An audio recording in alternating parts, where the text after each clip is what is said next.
¿qué tal? Muy buenos días. Bienvenidos a todos ustedes a nuestro segundo día de la Semana del Contador. El día de ayer quiero agradecer nuevamente por la participación del maestro Carlos Orozco y por la tarde de la licenciada Juana Cárdenas y el licenciado Fernando Cárdenas. Antes de iniciar, quiero felicitar a todos los contadores en su día y por hacer que cuadren todos nuestros días. Muchísimas felicidades a todos ustedes.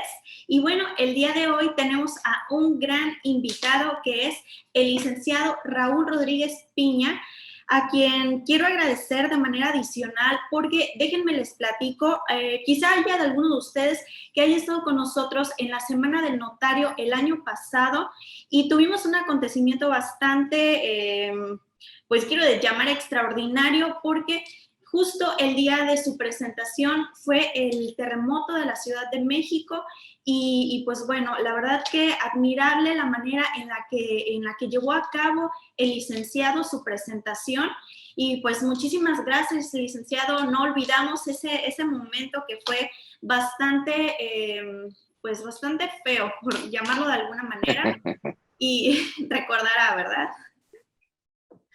Hay cosas que no se olvidan, Tere. Muchas gracias a ustedes. Al contrario, para mí es un honor acompañarlos. Efectivamente, tuvimos ese desagradable evento. Estaba yo, como les había compartido ese día, en el piso 15. Hoy estoy en un piso segundo para evitar cualquier cosa. Así es. No, licenciado, pues esperemos que en esta ocasión no pase nada de eso. Pero por ahora, bienvenido. Me voy a permitir leer unas muy breves líneas acerca de su experiencia para las personas que por primera vez estén teniendo contacto con usted. Las voy a leer, si me permiten un momento. El licenciado es titular de la Notaría 249 de la Ciudad de México y como parte de su experiencia, él fue profesor de la carrera en Derecho de las materias de obligaciones y contratos en la Universidad Marista, catedrático en la maestría de Derecho Civil, impartiendo la maestría de Derecho Notarial en la Universidad La Salle de México, Colegio de Notarios en la Ciudad de México, Colegio Nacional del Notariado Mexicano, expresidente de la Comisión de Asuntos Económicos, exsecretario de la Subcomisión del FOBISTE y fue presidente de la Subcomisión de Vivienda Infonavit. Esto por mencionar gran parte de la experiencia que ha tenido el licenciado. Y pues bueno, licenciado, no me queda más que cederle la palabra y nuevamente muchísimas gracias y felicidades a todos los contadores en su día. Muchas gracias, Tere. Agradezco nuevamente la invitación. Para mí, en verdad, es un honor estar con Cory Tax and Legal. De veras, lo agradezco muchísimo. Cada que me inviten estaré presente. En este formato vía Zoom que nos sigue alcanzando un poco el tema de la pandemia, no lo superamos. Y bueno, me parece que han hecho una gran labor en organizar la Semana del Notario, la Semana del Contador. Felicito y me sumo a las felicitaciones a todos y cada uno de los contadores. Es un honor estar con ustedes el día de hoy. Y es un honor estar con Cory el día de hoy, que siempre preocupados por la preparación, por la formación, por la actualización. Tuvimos la oportunidad de ver el temario pendiente todavía para esta semana, un temario muy diverso y de suma importancia e interés. Felicidades a Cory y gracias por la invitación. Sin más, si estás de acuerdo, Tere, y a todos los amigos que nos acompañan, pongo una presentación y vamos platicando acerca del tema que me encomendaron el día de hoy. ¿Estamos de acuerdo, Tere? Ahora, entonces, claro que sí, licenciado, adelante. Gracias. Pongo la presentación y de alguna manera, si tenemos alguna pregunta o algo que quieres que lo hagamos al final, nos vamos deteniendo. ¿Cuál es la idea?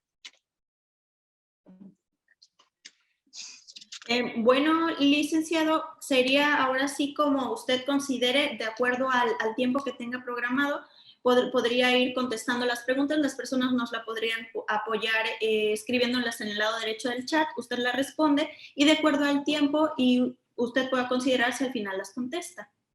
Ok, si quieres al final nos damos un espacio para ello, tenemos una hora, un poquito menos de lo que a partir de las 10 de la mañana. Luego, entonces, ¿se ve la presentación, Tere?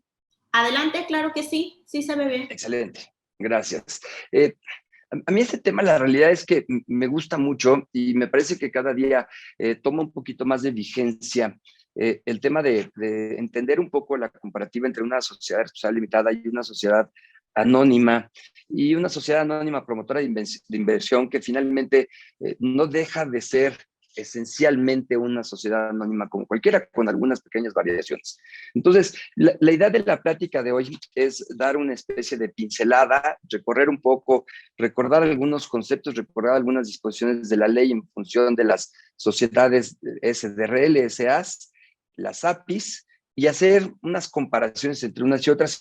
Y me explico por qué entiendo la importancia de esto. O sea, las sociedades siempre he pensado que son para todos nosotros un traje a la medida. Cori, como despacho asesor en todas las gamas que tiene, me parece muy importante que tanto ustedes como sus socios, clientes, proveedores, todos aquellos que tienen relación con Cori, entendamos un poco más allá acerca de este tipo de sociedades. Nos hemos encasillado un poco en que cada que constituimos una sociedad, lo hacemos a través de una sociedad anónima y hemos dejado a un lado las sociedades de responsabilidad limitada en el sentido de que yo pensaría que cada día debieran ser más utilizadas. Yo pensaría que estas sociedades, quizá en un 70-80%, debiéramos pensar en la constitución de algunas de ellas. Y hay algunos puntos que son de máximo interés. No es muchísimo el material, y quisiera dejar así algunas características de estas sociedades para que cuando nosotros tengamos la posibilidad de asesorar a un cliente, le hagamos un traje a la medida. Y si ya la tenemos constituida, pues ir ajustando este traje como sucede con todos nosotros, ¿no? Que de repente engordamos tantito, pues hay que sacarle al pantalón, si adelgazamos, pues hay que meterle. Esto también se puede hacer haciendo un parangón con el tipo de societario del que estamos hablando, y me gustaría que todos nosotros tuviéramos la posibilidad de conocer y el día de mañana saber bien asesorar. En el tema societario, pasan cosas muy curiosas. Cuando construyes una sociedad y todos somos amigos, no pasa absolutamente nada, nos llevamos bien, y solamente pasa cuando sucede, es decir, cuando tenemos una diferencia entre accionistas o entre socios, es cuando nos damos cuenta que probablemente no hemos venido haciendo las cosas como la ley nos demanda y como la ley nos exige, y es cuando realmente podemos enfrentarnos a un problema mayor aunado al que tengamos con nuestros socios. Y es donde empieza el chin, ¿por qué no hice esto? ¿Por qué permití que entrara un accionista? ¿Por qué no limité los derechos de tal o cual? ¿Por qué no expedí mis títulos representativos de las partes sociales o bien de las sociedades, acciones de las sociedades anónimas? ¿Por qué no tengo mis libros de asambleas, de sesiones de consejo? En fin, entonces, esta es una invitación a entender un poco, analizar un poco la comparativa entre los dos tipos de sociedades o tres tipos de sociedades, aun cuando reitero que las SAPIs, las sociedades anónimas promotoras de inversión, esencialmente pues es una sociedad anónima, como su nombre lo dice, con algunas pequeñas variaciones, hoy en día cada día menos. Las sociedades han venido variando, han venido sufriendo la ley de asociaciones mercantiles algunas reformas. Antes era una ley que en esencia no se modificaba, en esencia no se modificaba ni se movía nada, y actualmente el legislador ha entendido que las nuevas modalidades nos llevan a entender que tiene que empezar a haber unos ajustes en la ley, aun cuando desde mi perspectiva, siguen siendo algunos ajustes incipientes. Por ejemplo, todos hemos escuchado y sabemos que la Ley General de Sociedades Mercantiles, un tema que es importantísimo es también saber que además de las leyes que regula la Ley General de Sociedades Mercantiles, hay otros 25 o 30 diferentes tipos de sociedades que se regulan en muchas leyes más que la ley general de sociedades mercantiles. Por su importancia atendemos a estas, pero no descuidar que hay muchas sociedades de tipo culturales, de tipo agrarias, de tipo financieras, las hay muchísimas. O sea, nada más tenerlo en el radar y saber que no son las únicas que existen, hay muchos otros tipos de sociedades. Y la ley general de sociedades mercantiles contempla además las de nombre colectivo, comandita simple, comandita por acciones, las sociedades, estas famosas bueno, ni tan famosas, las sociedades por acciones simplificadas. Las sociedades cooperativas simplemente las comenta, aunque las regula en su propia ley. Originalmente estaban reguladas en el Código de Comercio, pero actualmente las regula en su propia ley. Y la primera pregunta sería, ¿y para qué demonios nos sirven las sociedades en comandita? ¿Para qué sigue existiendo la sociedad de nombre colectivo? Si yo estaría seguro que probablemente ninguno de los que estamos en este momento participando y platicando de este evento, en la vida hayamos visto una. Yo como notario cumplo 15 años de ejercicio como notario este año y otros 20 más de ejercicio profesional dedicándome exclusivamente a la labor notarial. Y en mi vida he visto solamente una sociedad de esta naturaleza. Son sociedades que están en completo desuso, son sociedades que por la responsabilidad que recae sobre los propios accionistas o que participen en ellas, o los socios, han dejado de tener vigencia. Estas sociedades anónimas y de responsabilidad limitada, lo importante que tienen es que al momento de participar en ellas, mi obligación reside exclusivamente en la aportación que yo haga a la sociedad y el compromiso que yo haya pactado con mis demás accionistas. Me explico, o sea, si yo participé en el capital social y mi participación fue de 100,000 pesos y el día de mañana incurre la sociedad en un problema de naturaleza económica, luego entonces la sociedad va a responder con las acciones y el patrimonio que la sociedad tenga, pero esa responsabilidad no va a traspasar fronteras y no va a llegar a mi patrimonio, lo cual me garantiza que el día de mañana yo puedo participar en una sociedad de esta naturaleza, puedo arriesgar el capital social que yo haya acordado con mis socios accionistas y si algo sale mal en esta aventura, en este negocio, esto no va a incidir en mi patrimonio. De esto tengamos muchísimo cuidado. Ustedes probablemente tengan mayor conocimiento que yo y son más expertos en el tema fiscal. Recordemos que los administradores sí tienen responsabilidad en el manejo de las sociedades. Es un tema delicado y un tema importante por el tema fiscal. Si el administrador no cumple con el tema fiscal e incurre en alguna conducta delictiva de las que están tipificadas en el Código Fiscal de la Federación, luego entonces el administrador, aun cuando fuera accionista y jugar esos dobles papeles, sí tendría una responsabilidad penal y económica para hacer frente a las obligaciones hacendarias. Tengamos mucho cuidado, ustedes contadores que son expertos en la materia, de siempre al asesorar y siempre al platicar con los administradores de las diferentes empresas que ustedes asesoran, hacerles ver que la responsabilidad y todo las consecuencias jurídicas recaen sobre el administrador si algo no se hace adecuadamente y como la ley señala. Por eso es importante siempre tener un despacho como Cori Tax Legal que nos esté auxiliando, que nos esté guiando, para que nunca incurramos en algún problema de estos.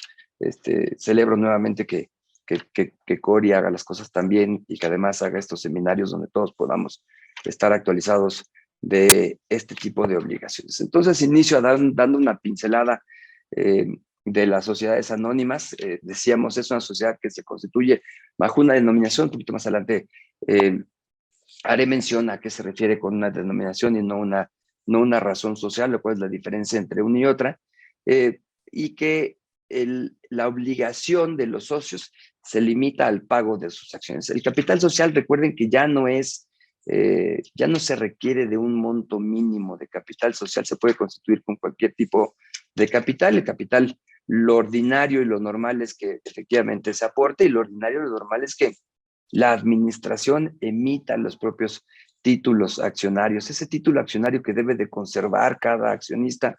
Recuerden que hay un binomio en donde debo de tener mi acción y está registrado en el libro de registro de accionistas. Eso es lo que formalmente me hace accionista en una sociedad anónima. Eso es lo que formalmente el día de mañana, si yo quiero ejercer una acción derivada de mis estatutos sociales y derivada de la sociedad, eso es como yo podré hacerlo. ¿Cómo puedo demostrar mi calidad de accionista? Repito, pues con mi título accionario, mi acción y mi registro en el libro de registro de accionistas. Lo mismo opera para las sociedades de responsabilidad limitada. Importante es para todos nosotros que asesoramos a quienes constituyen una sociedad de decirles que emitan de manera inmediata, paralelo a la constitución de la sociedad, estos títulos que se les entrega a cada uno de los accionistas que estén firmados por quien sea el administrador único o bien el presidente secretario del Consejo de Administración, y que sean entregados y registrados en el libro de registro de accionistas.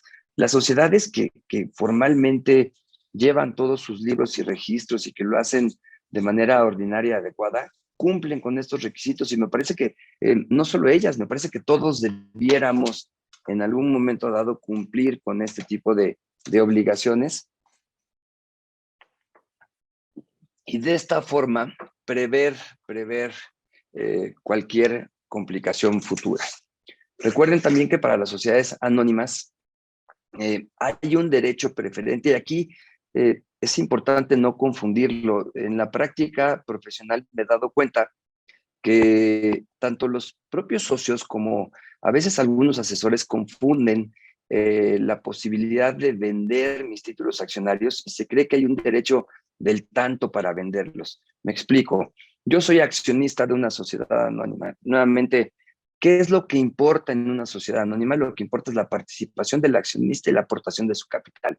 Me importa que sea ingeniero, que sea... No, eso no importa en una sociedad anónima. No importa la calidad eh, personal del accionista. Lo que importa es que el accionista ponga su dinero. Lo que queremos en una sociedad anónima es que más de un accionista, de dos en adelante, no hay límite a ello, aporten una cantidad de dinero, y con esa cantidad de dinero ejecutaremos el objeto social para el cual esta sociedad fue creada a través de su órgano de representación, entiéndase administrador único o bien el consejo de administración, cuando sean dos o más administradores.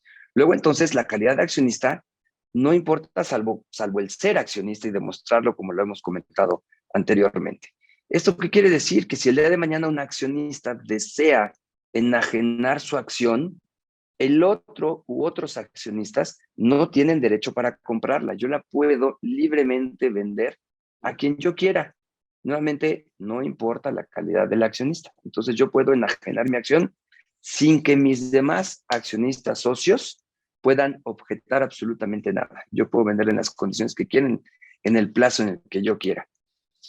Si los accionistas no quieren que esto suceda en un futuro en este tipo de sociedades, entonces tendremos que restringir estatutariamente la libertad de enajenación de las acciones.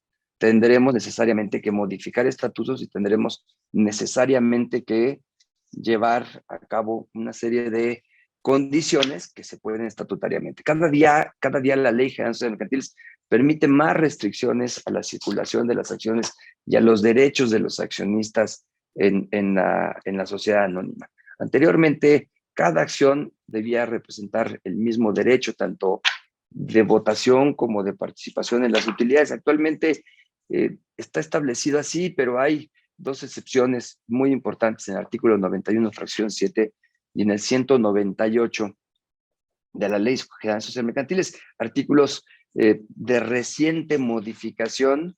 Y cuando digo reciente modificación me refiero al año 2014, parece broma, pero son de las últimas modificaciones que ha sufrido esta ley. Ya tienen 7 años prácticamente, pero de suma importancia porque han en algún sentido desnaturalizado este tipo de acciones, han permitido pactos casi de toda naturaleza y casi restricciones a mis derechos de accionista que pudieras pactar en los estatutos, en los cuales yo diría, antes de pactarlos, tengamos sumo cuidado.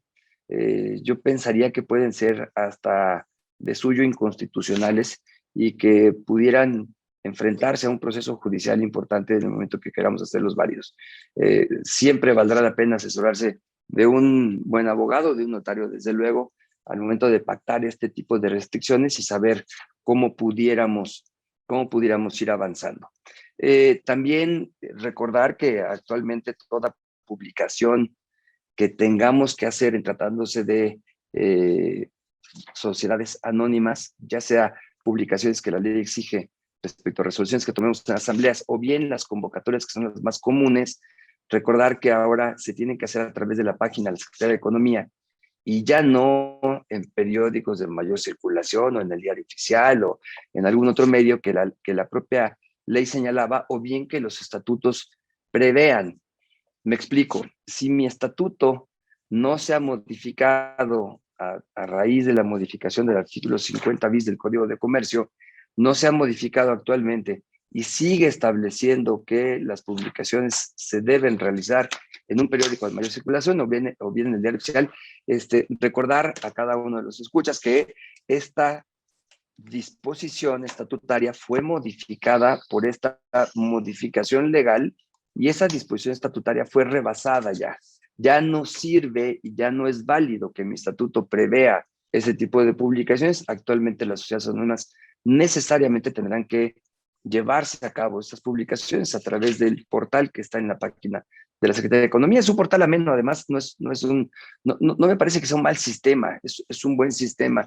Aquí me parece complicado un poco la eficiencia de estas publicaciones, en donde quién de ustedes, con toda franqueza, revisa a diario el portal de la Secretaría de Economía para ver si alguna de sus sociedades, ya sea en la que participe alguno de ustedes, o bien alguna de las sociedades en donde participe alguno de sus clientes, tiene alguna promoción, alguna publicación de interés para alguno de nosotros. La realidad es que estas publicaciones siempre he pensado que son de poca utilidad, difícilmente nos daremos cuenta o toparemos con alguna de ellas, pero bueno, es un sistema que la ley prevé para enterarnos de esto. Y si en los estatutos modificamos y decimos que además de la prevista en el artículo 50, deberán enviarme un correo certificado al domicilio que establezcan el libro de registro de accionistas, o bien un correo electrónico al correo que yo registre, que es el correo que reviso todos los días, y sin que bajo este binomio pueda llevarse a cabo una asamblea, me gusta más la idea. Me gusta más la idea y es donde empezamos a confeccionar este traje a la medida. ¿Se puede? Sí, sí se puede hacer.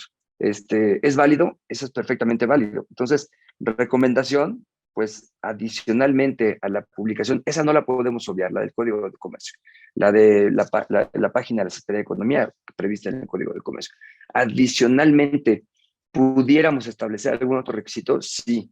Y como tip, yo diría, independientemente de establecer algún otro requisito que me parece de suyo importante, también es importante que no les pongamos tantos requisitos a las sociedades que el día de mañana las hagamos inviables, las hagamos de muy difícil movimiento. O sea, luego queremos ser tan estrictos y tan acuciosos con este tipo de disposiciones, en donde el día de mañana las hacemos de muy compleja solución o de muy complicado avance. Así con los poderes, oye, vamos a acumularlos y vamos a poner firmas A, B y C y no sé cuántas cosas que de repente creativamente lo hacemos. ¿Se justifica en algunos casos? Claramente se justifica, pero en algunos casos me parece que lo hacemos de suyo más complicado, a veces hasta inviable. Entonces, sí creo que vale la pena revisar los estatutos, sí creo que vale la pena ajustarlos, pero también como recomendación, no hacerlos tan tiesos que el día de mañana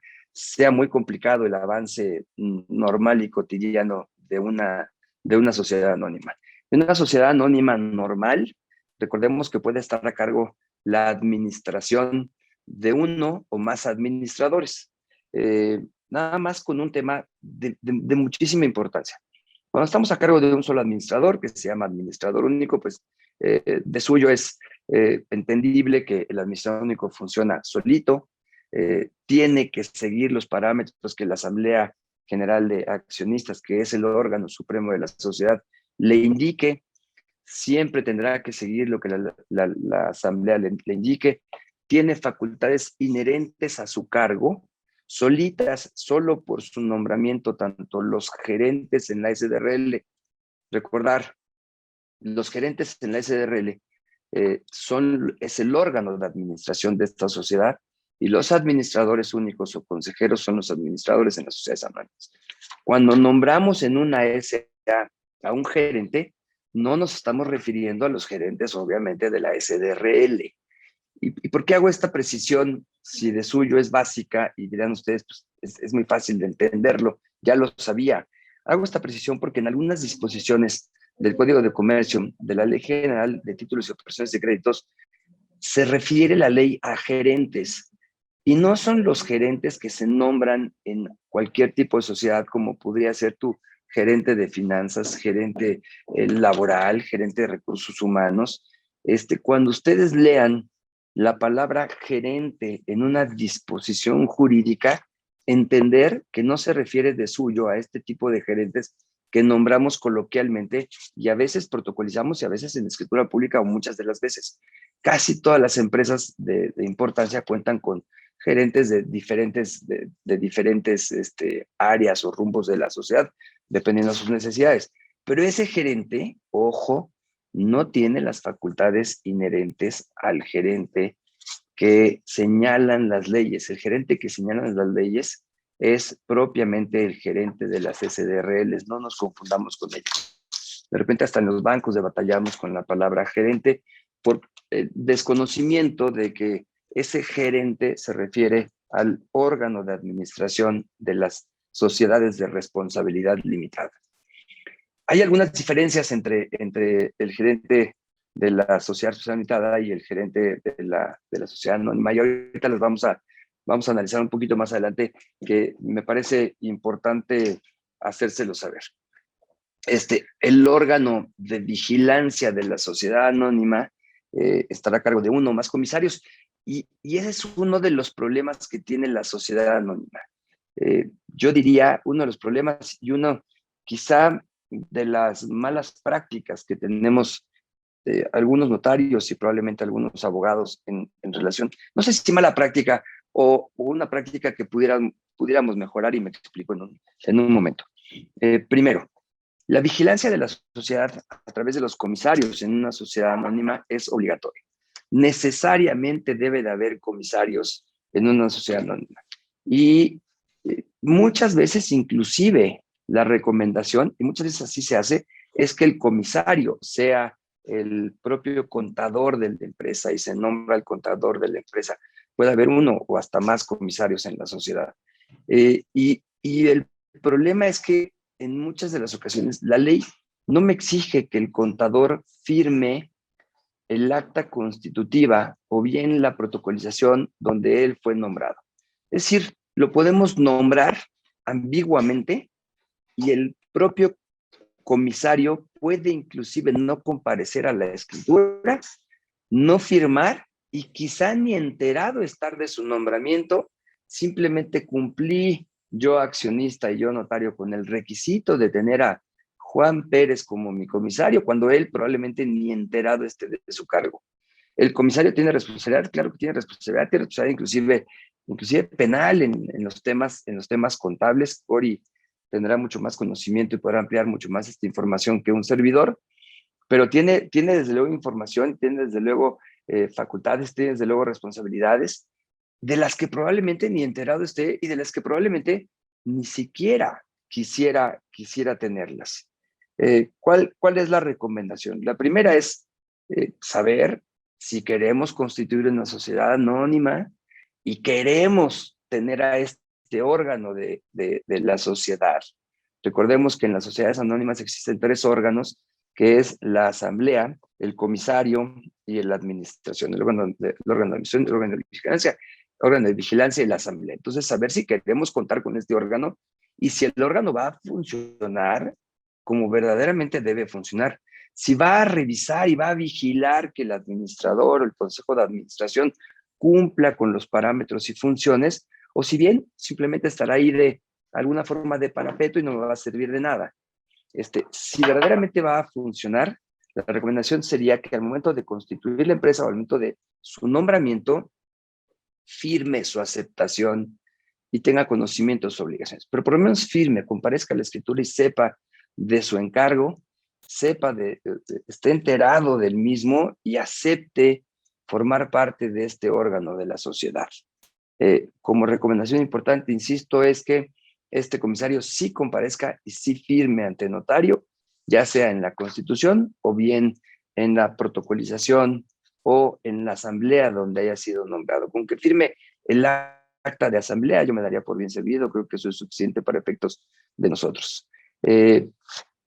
Lo mismo para cuando nombremos a un gerente, lo mismo para el administrador, cuando el administrador no sea, no sea accionista, porque no va a firmar el acta constitutiva o la escritura constitutiva de la sociedad. Entonces, lo mismo en ese caso me parece que sería de suma importancia que a nuestras escrituras, a nuestras actas de asamblea comparezca el administrador y manifieste tener conocimiento de su encargo, tener conocimiento de que se le van a entregar los documentos suficientes para ejercer el mismo y tener conocimiento de que va a ejercer un cargo y que tiene responsabilidad respecto de él. Y el día de mañana que deje de hacerlo, también sería importante que aquella persona que deje de hacerlo, pues firme su propia renuncia o por lo menos el conocimiento de que fue removido de ese cargo. Me parece que son temas que debemos de tenerlos presentes en la chistera para poder el día de mañana saber qué es lo que me parece que tenemos que hacer. El órgano de vigilancia pues tiene, entre otras cosas, además de vigilar las funciones del administrador, tiene las facultades también de convocar a una asamblea. Eso en ocasiones resulta de suma utilidad cuando hay conflicto entre los accionistas, cuando el administrador es accionista y no quiere convocar asamblea o por alguna injerencia no quieren convocar asamblea, es importante que el administrador o que el comisario, perdón, pueda hacerlo. Es importante tener en cuenta los derechos de las minorías y tener en cuenta los derechos que los comisarios y los derechos que todo accionista tiene. Es importante llevar a cabo nuestras asambleas anuales, es importante levantar nuestras actas, es importante tener registro de las sesiones de consejo, tener un libro de sesiones de consejo donde se pongan de manera pormenorizada los acuerdos tomados. No tenemos que redactar exactamente todo lo que se dijo en la asamblea ni decir todo ello, pero sí tener pormenorizados los acuerdos importantes para que el día de mañana no haya confusión entre los propios accionistas, ni haya confusión entre los terceros que pudieran tener injerencia de esto, ni tampoco haya confusión con los propios administradores. Me parece de suma importancia. Por eso les digo que llevar las sociedades como la ley señala, me parece de suma importancia, me parece de suma importancia la labor que un despacho como Cori puede hacer al respecto y a cada uno de sus clientes tener y ofrecer este tipo de servicios que me parece, ya lo he dicho en diversas ocasiones, me parece sumamente relevante. Las sociedades, pues, en general, deben contener, como lo sabemos, el nombre, nacionalidad, domicilio de las personas físicas o morales. Ahora nos exigen también de los representantes que vayan a actuar frente al SAT, tener el RFC es muy importante para emitir y obtener la firma electrónica, tener el RFC de quien vaya a representarnos frente al SAT. Pudiera no tenerlo y el notario tendrá que señalarlo en la escritura, pero me parece que hoy en día ya no se justifica el que tu representante no esté dado de alta y no se justifica que en la escritura constitutiva no le enseñes al notario, no le exhibas el comprobante del registro federal de contribuyentes. Me parece que hoy en día tenemos que ser mucho más acuciosos y con quizá política de temor fiscal que se va incrementando, pues entonces cada día ser más cuidadosos con este tipo de situaciones. Ya decíamos mínimo 2 socios, no hay máximos en las sociedades anónimas. Recordarán ustedes que hay sociedades que tienen pues probablemente miles de accionistas. Hay muchas sociedades, no más de una, todas aquellas que cotizan en bolsa. La forma de hacerlo es poner en circulación acciones a través del mercado de valores, acciones que el público en general tiene posibilidad de derecho a comprar y hay sociedades que tienen miles de accionistas y no importa quiénes sean. Ese es un ejemplo claro de saber que no me importa que yo pueda el día de mañana vender y transmitir las acciones como yo quiera. El ejemplo claro es todas las transacciones que se hacen día a día en la bolsa de valores. Por eso las sociedades de responsabilidad limitada, que son de circulación restringida, por decirlo de alguna manera, no pueden participar en bolsa porque las acciones no pueden transmitirse de forma libre y se requieren de algunas cosas que ya diremos en un poquito más adelante. La duración puede ser razón o denominación, pero requiere un objeto y la duración puede ser indefinida y a mí me llama la atención, siempre me ha llamado la atención esto de la duración indefinida. Indefinida es no tener definición y en consecuencia no tener duración y me parece que el plazo de las sociedades sí debiera establecerse. Recuerden que antiguamente se requería un plazo mínimo, generalmente teníamos por costumbre ponerles 100 años, y algunos ponían 50, algunos ponían diferentes plazos. Seamos muy cuidadosos actualmente con los plazos que tengan nuestras sociedades, ya sea las propias y de los clientes, porque una de las causas de extinción de las sociedades, de la disolución y liquidación de las mismas, es precisamente la conclusión del plazo. Y ojo, la conclusión del plazo, el haber llegado a su término, no tiene solución, no tiene remedio. Si yo no amplío el plazo, estrictamente hablando, apegados estrictamente a la ley, ya no tiene forma de solucionarse. No tiene forma de solucionarse. Lo ideal es que revisemos los estatutos de nuestros clientes, de nosotros mismos, veamos que no vaya a fenecer el plazo y en su caso modificarlo, ya sea ampliándolo o modificándolo y simplemente poniéndole un plazo indefinido. Pero, insisto, una de las causales de disolución y liquidación es el cumplimiento del plazo y no tiene solución. Ese es de suma preocupación porque no tenemos cómo resolver y tendríamos estrictamente hablando que liquidarla. Oigan, yo he visto casos en los que se protocoliza y donde dicen que ya se había ampliado el plazo con anterioridad. No me parece una práctica, no me parece una práctica sana. Y me parece que cualquier accionista o un tercero podría demandar a la sociedad y le vería yo pocas posibilidades de triunfo a la sociedad porque no tienes defensa contra ello. El plazo te alcanza y no tienes cómo poder solucionarlo.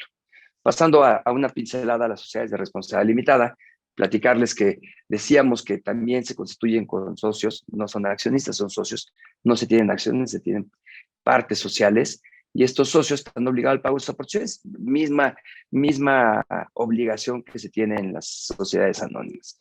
Están representadas por partes, no son negociables, y tienen que estar a la orden.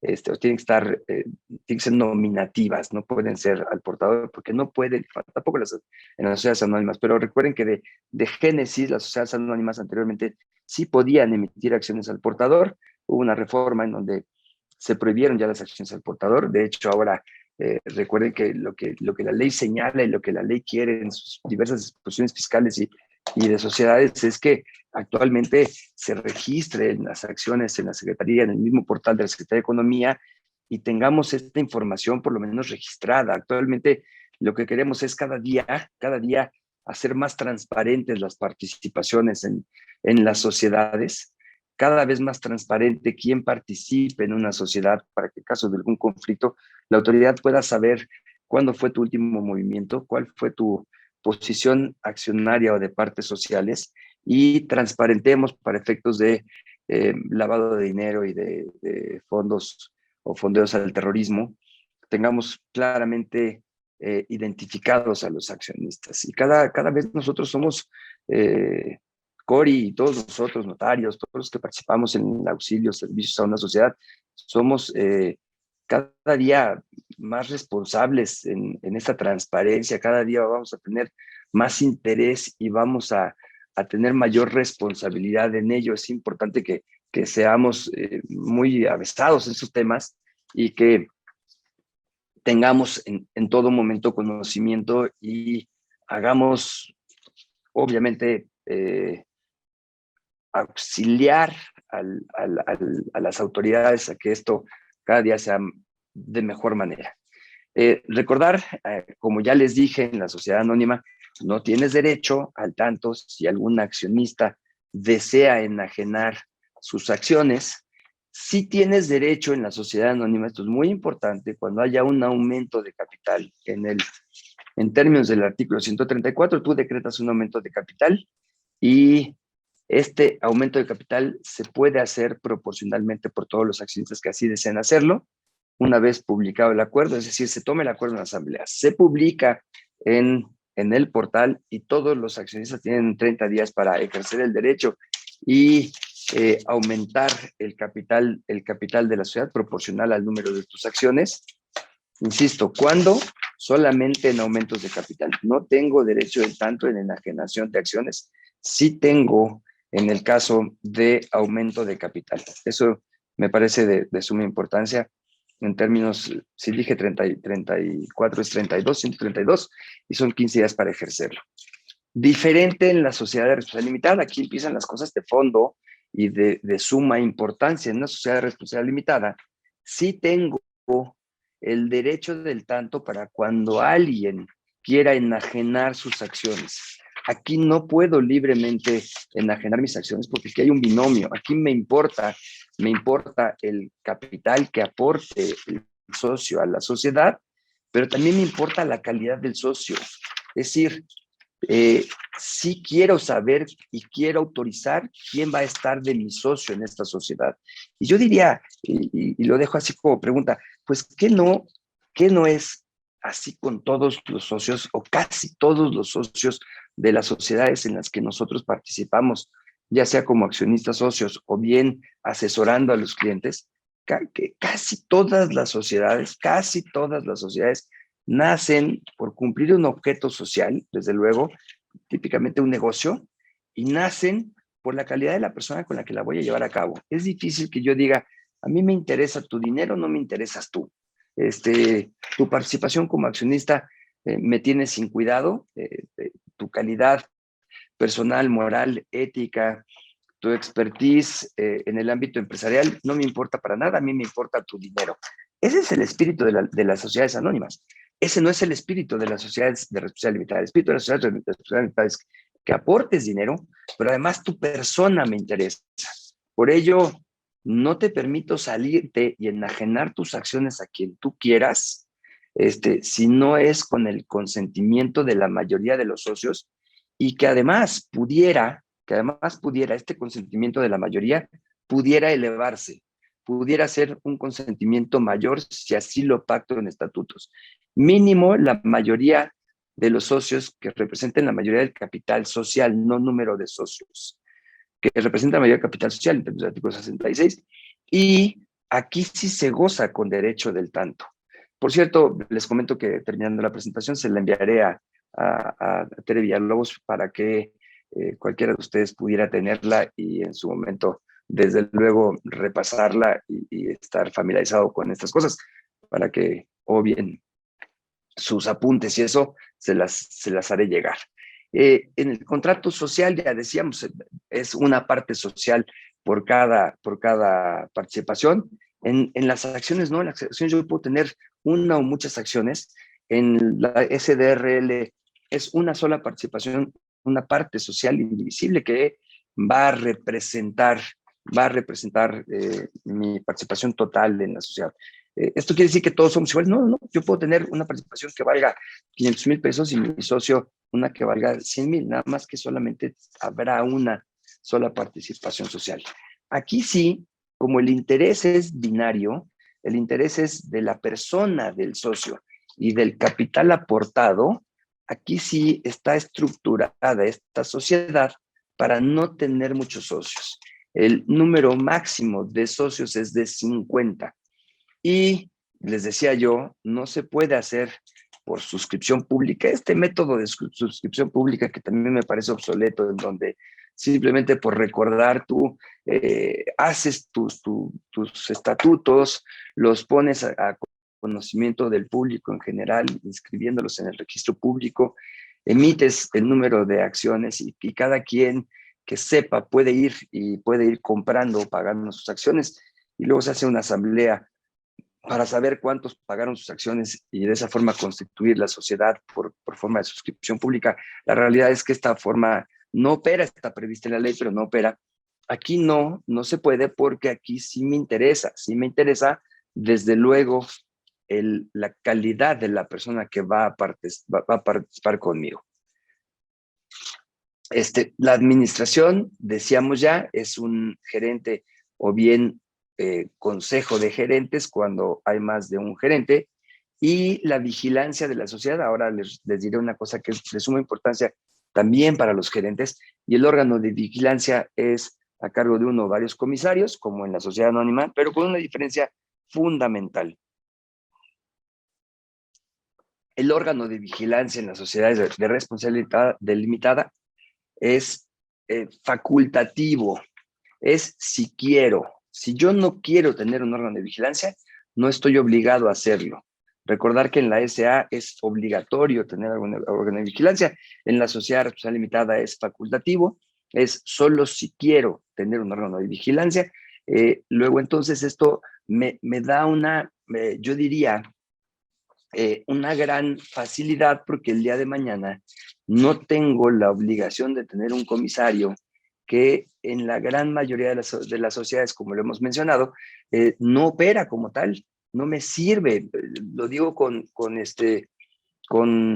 suma responsabilidad de lo que estoy comentando, no peyorativamente, no me sirve, salvo en sociedades de mayor envergadura o sociedades que funcionan estatutariamente muy bien, que las hacen by the book, en donde sí le dan atribuciones al comisario y sí el comisario actúa.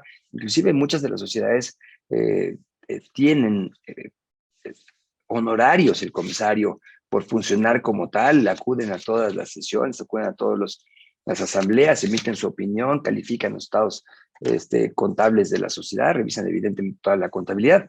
Los propias sociedades financieras están obligadas a ello y tienen comisarios realmente especializados para cumplir con sus funciones. De no ser una sociedad de esas, pues la realidad es que el comisario probablemente salga sobrando y entonces pudiera empezar a gustarme más, en muchos de los casos, esta sociedad de responsabilidad limitada. Una sociedad en la que, no se puede salir el socio y venderle, enajenarle su acción a quien quiera. 2, no tengo la obligación de tener a este comisario y me empieza a dar algunas ventajas. 3, no necesito tener 50, o sea, más de 50 accionistas, ¿no? Son menores los accionistas y en donde las asambleas de socios funcionan prácticamente de la misma forma, salvo con algunos quórums diferenciados, pero la sociedad en general funciona prácticamente igual. Vamos a mostrar aquí un cuadro comparativo que pudiera ser más descriptivo de esto que hemos venido comentando. Lo diré rápidamente para pasar ahora sí al tema de preguntas y respuestas. A ver, solamente un tema que me parece de suma relevancia. En las sociedades anónimas y sociedades de responsabilidad he insistido mucho en que la participación o la obligación y responsabilidad de los accionistas o socios se limita al pago de sus aportaciones y tengamos mucho cuidado con lo siguiente. En las sociedades civiles también se limita a mi aportación al capital de una sociedad civil, pero ojo, los socios administradores, aquí el administrador necesariamente tiene que ser un socio. En las sociedades civiles, repito, el administrador necesariamente tiene que ser un socio y el administrador sí responde subsidiaria, solidaria e ilimitadamente respecto de las obligaciones sociales. ¿Qué quiere decir esto? Que en caso de que una sociedad civil se enfrente a un problema económico, el tercero acreedor va a poder demandar a la sociedad civil y terminada y agotada esa instancia, si la sociedad civil patrimonialmente no tiene cómo enfrentar esto, el socio administrador, ojo, el socio administrador sí responde con su patrimonio, y de manera ilimitada. Esa es una gran diferencia entre las sociedades mercantiles y las sociedades civiles que nunca debemos dejar de tener a la vista.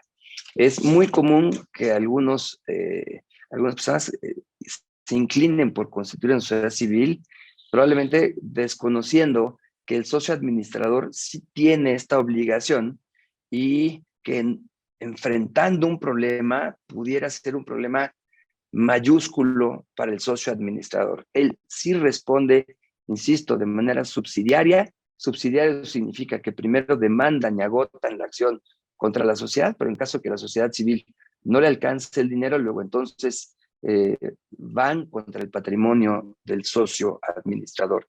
Y el administrador no puede ser más que un socio, no puede ser un tercero, tiene que ser socio para ello. Entonces tengamos mucho cuidado en las asesorías que demos, tengamos mucho cuidado cuando nos inviten a participar en una sociedad de esta naturaleza.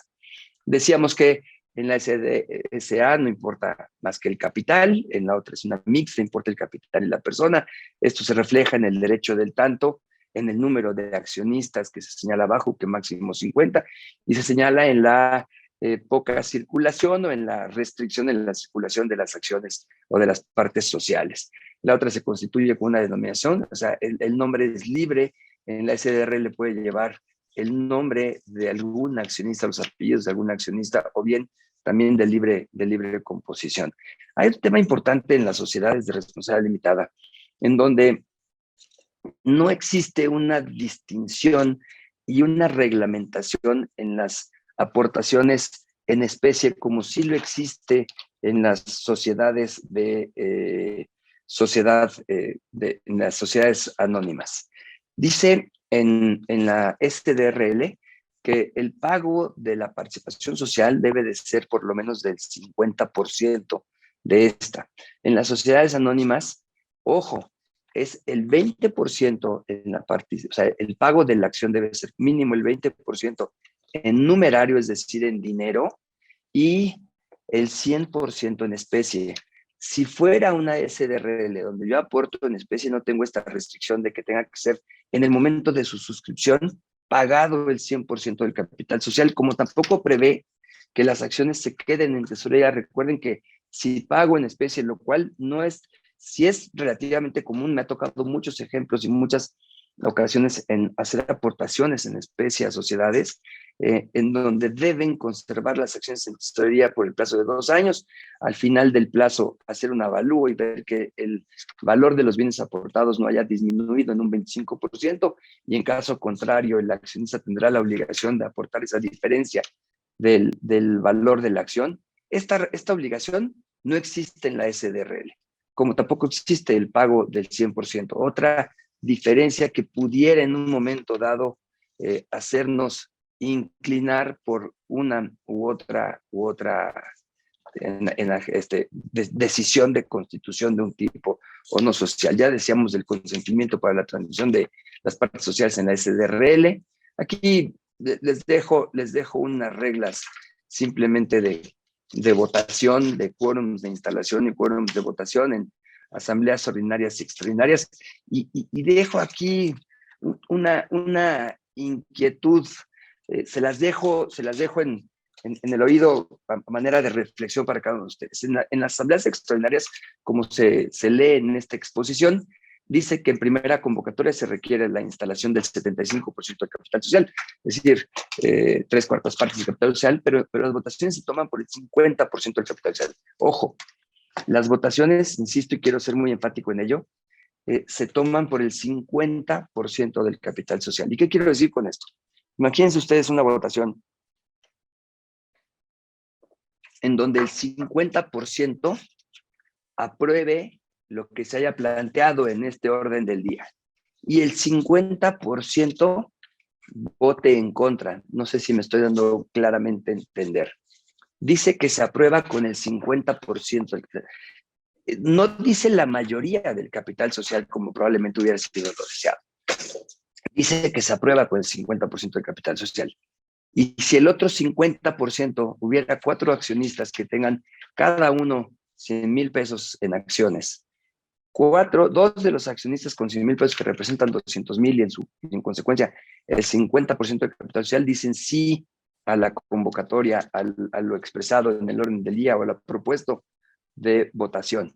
2 de los acciones que representan otro 50% dicen no a ello. ¿Cuál es la solución a este problema?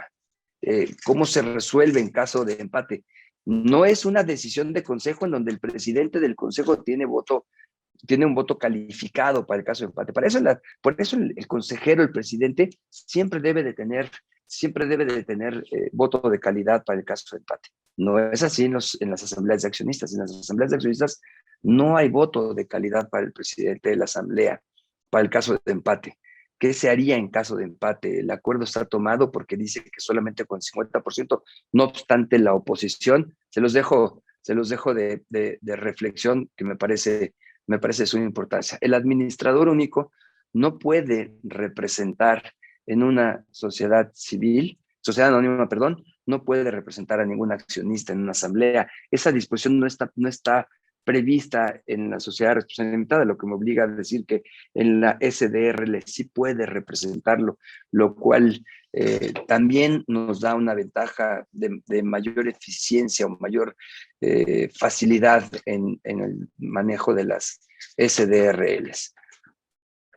Y simplemente decir, para concluir esta presentación, a reserva de enviárselas, que seamos cuidadosos en la SDRL. Ustedes recordarán que en las sociedades anónimas existe la posibilidad, tanto en asambleas de accionistas como en el Consejo de Administración, de celebrar dichas sesiones fuera de sesión, acordando por unanimidad y enviando los acuerdos respectivos, en fin. En la SDRL esto no está previsto en la Ley General de Sociedades Mercantiles para los gerentes. Los gerentes, si no está establecido en el contrato social, no podrían sesionar fuera de sesión de consejo como lo establece la propia ley. Eso solamente la ley lo previó para las sociedades anónimas. ¿Por qué no para la SDRL? Desconozco la realidad. Si me preguntan por qué creo que así sucedió, yo creo que porque se les fue el avión. No lo previeron para ellas, pero por una cuestión de omisión, de que no se acordaron de ello. No creo que haya sido una cuestión a propósito, no lo dice en la exposición de motivos la propia reforma. Entonces yo creo que lo omitieron porque se les fue, simplemente por decirlo de alguna manera. ¿Se puede pactar en estatutos? Sí, yo creo que sí se puede pactar en estatutos. Yo creo que es perfectamente válido que esto se pacte en estatutos y de esa forma empatar el funcionamiento del Consejo. Simplemente para concluir esta exposición, decirles que tengamos cuidado con el manejo del Consejo de Administración. El Consejo de Administración es un órgano colegiado y como órgano colegiado siempre actúa como tal. ¿Qué quiero decir? No pueden llegar 3 de los 5 consejeros a la notaría a firmar un poder y decir, somos mayoría, acordamos firmar este poder, notario, háganos la escritura de poder, vamos a firmar 3 de 5. No, discúlpenme.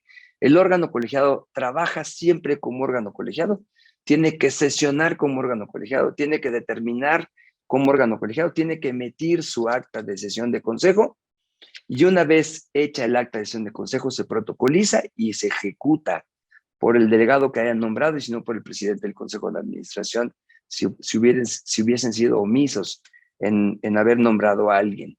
No pueden actuar por mayoría fuera de consejo ni la SA ni la SDRL. Siempre tienen que actuar como órgano colegiado. Siempre tienen que levantar acta. Y no es salvo que los consejeros de manera individual, que a mí no me encanta la idea porque para algo formo un consejo, salvo que los consejeros de manera individual tengan facultades. Las facultades que estatutariamente o por ley tiene el Consejo de Administración se tienen que ejercer de manera colegiada y no de manera individual necesariamente. Entonces, seamos muy acuciosos y muy cuidadosos cuando vayamos a ejecutar alguna facultad por parte del órgano de administración de cualquiera de las sociedades, porque soy muy enfático en ello, siempre actúan de manera colegiada, salvo que estatutariamente o posteriormente en alguna protocolización o reforma de estatutos se les hayan dado individualmente facultades, lo cual hace de suyo perder la naturaleza. Si a cada consejero le damos facultades, pues hace perder la naturaleza del mismo y evitamos que actúe en forma colegiada. Para eso se hizo que se actuara en forma colegiada, para eso se estableció un consejo de administración, para que todos en unión trabajen juntos y las determinaciones no sean tomadas por 2 personas, sino sean consensadas y sean platicadas y sean reflexionadas por 5 personas, por 4 personas, por 3 personas, por el número que se haya establecido en los estatutos o bien en la designación de los mismos, pero ese es el espíritu de tener un consejo, no que actúen de forma independiente. Por ello a mí no me encanta la idea de nombrar un consejo y además darles facultades independientes e individuales, que sería la única forma en la que podrían actuar fuera de sesión de consejo. Con esto doy por concluido. Si tenemos alguna pregunta, les reitero que les haré llegar la presentación, que es un poco más extensa de lo que platicamos el día de hoy, pero con mucho gusto la participo al despacho.